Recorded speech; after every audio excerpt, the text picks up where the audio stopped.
இன்றைக்கு மட்டக்களப்பு மாவட்டத்தின் மேய்ச்சல் தரை விவகாரம் சம்பந்தமாக கௌரவ பாராளுமன்ற உறுப்பினர்கள் திரு கருணாகரம், திரு ராசமாணிக்கம் தாக்கல் செய்திருக்கிற எழுத்தாணை மனுக்கள் விசாரணைக்கு எடுத்துக் கொள்ளப்பட்டது.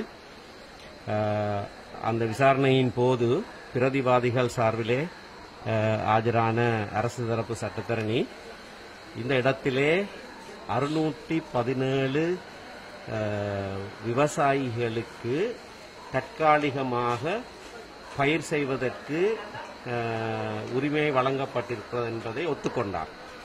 அந்த தற்காலிக அனுமதி பத்திரங்கள் இந்த மாதம் 28ஆம் தேதியோடு நிறைவடைகிற காரணத்தினாலே அதற்கு பிறகு அவர்கள் அந்த இடத்தை விட்டு போய்விடுவார்கள் என்று அவர் சொன்னதன் காரணமாக வழக்கு விசாரணை மே மாதம் 12ஆம் தேதி வரைக்கும் ஒத்திவைக்கப்பட்டிருக்கிறது. அந்த இடைப்பட்ட காலத்திலே அரசு தரப்பு சட்டத்தரணி உத்தியோகத்தர்களோடு கலந்துரையாடி இந்த பிரச்சினைக்கு ஒரு நிரந்தர தீர்வு காண்பதற்கான நடவடிக்கை எடுக்குமாறு நீதிமன்றம் அவருக்கு ஆலோசனை வழங்கியிருக்கிறது.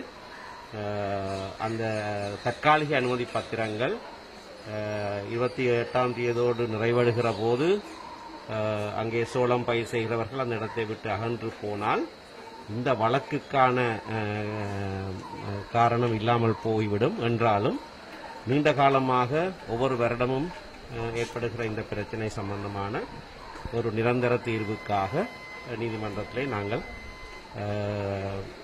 இந்த வழக்கின் போதே ஒரு தீர்வை எட்டுவதற்கான முயற்சி எடுக்கப்பட்டிருக்கிறது. මඩගලපු දිස්ත්‍රික්කයේ මේ පාස්චර් ලෑන්ඩ් ගැන තියෙන ප්‍රශ්න සම්බන්ධව ගරු පාර්ලිමේන්තු මන්ත්‍රී දෙදෙනා ෆයිල් කරපු රිට් ආඥා ඉල්ලීම අද අවියාචන අධිකරණයේ විභාගයට ගත්තා. එතනදී රජය වෙනුවෙන් පෙනී සිටපු නීතිඥවරයා తాවකාලිකව 617 ෆාමර්ස්ට එතන කල්ටිවේෂන් කරන්නට ටෙම්පරරි පර්මිට්ස් දී තියෙන බව එයා පිළිගත්තා.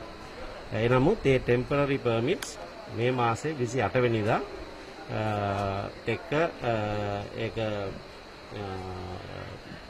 නිවා වෙනවා කියලා ඉන් පසුව ඒ අය ඒ ප්‍රදේශයෙන් ඉවත් වෙනවා බවත් කිව්වා. ඒ නිසා මේ නඩු විභාගය නැවත මයි මාසේ 12 වෙනිදාට කල් දාලා අධිකරණයේ කිව්වා මේ ප්‍රශ්නයට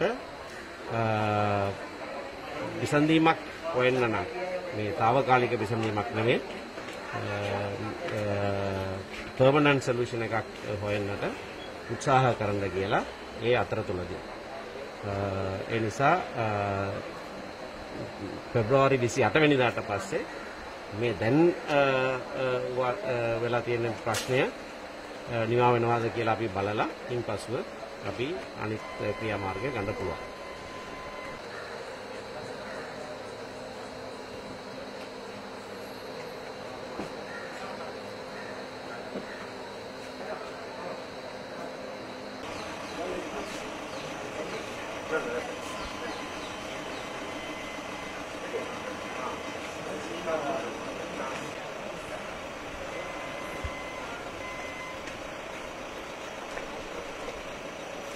Sir, our matter has gone down to July.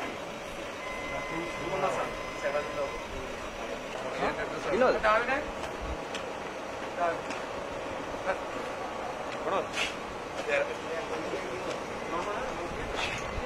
See what lot of hard work I put in.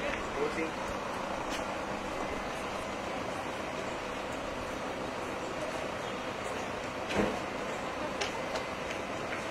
Sorry.